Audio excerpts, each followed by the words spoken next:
All of these problems of today are the direct consequence of women's emancipation and freedom from housework, thanks to capitalism, okay, which made it possible for women to have jobs outside the home for the very first time in the 19th century, no longer to be dependent on husband or father or brother, right? And so this great thing that's happened to us, that allowing us to be totally self-supporting, independent agents, has produced all this animosity between men and women, because the women feel unhappy. Women today, wherever I go, whether it's Italy or Brazil or England or America, okay, or Toronto, okay, the upper middle class professional women are unhappy, miserable. And they don't know why they're unhappy. They want to blame it on men. Okay, the men must change. Men must become more like women. No, that is the wrong way to go, okay? It's when men are men, okay, and understand themselves as men, are secure as men, then you're going to be happier. Yeah, well, there's nothing more dangerous than a weak man. Yeah,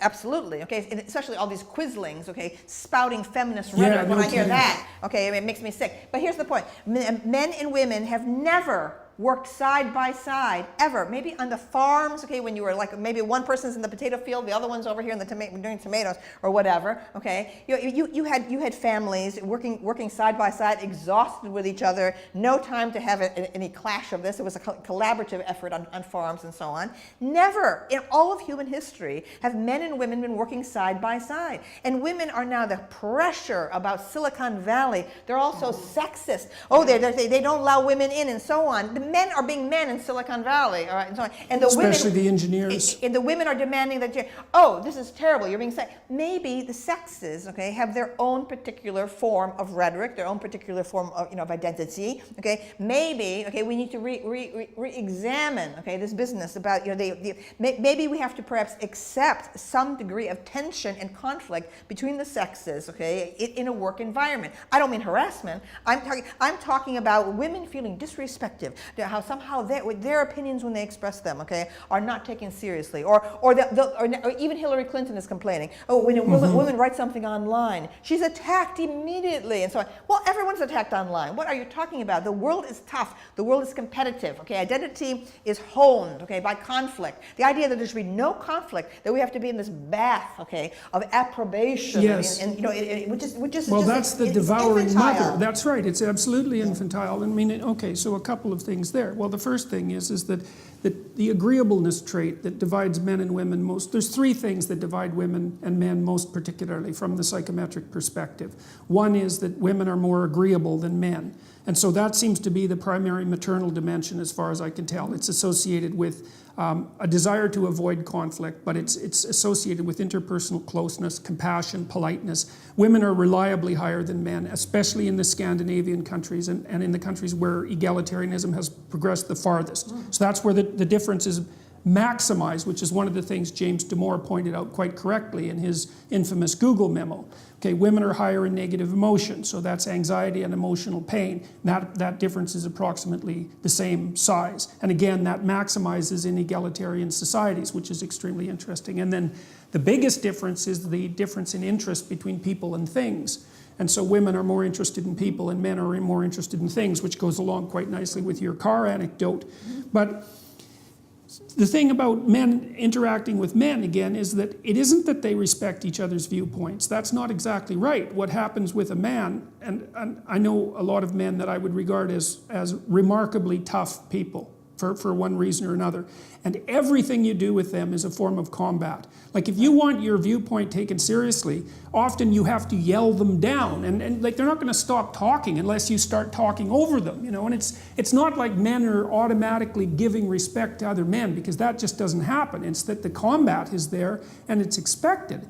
And one of the problems, and so this is part of the reason why I think men are bailing out of so much of academia and maybe the academic world in general, and maybe the world in general, is that men actually don't have any idea how to compete with women.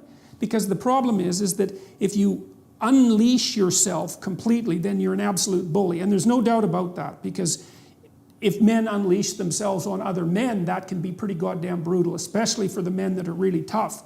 And so that just doesn't happen with women ever. But so you can't unleash yourself completely. If you win, you're a bully. If you lose, well, you're just bloody pathetic. So how the hell are you supposed to play a game like that? You know, so I've worked with lots of women in law firms in Canada, for example, and high achieving women, like really remarkable people, I would say. And they're often nonplussed, I would say, by the attitude of the men in the law firm, because they would like to see everyone pulling together because they're all part of the same team.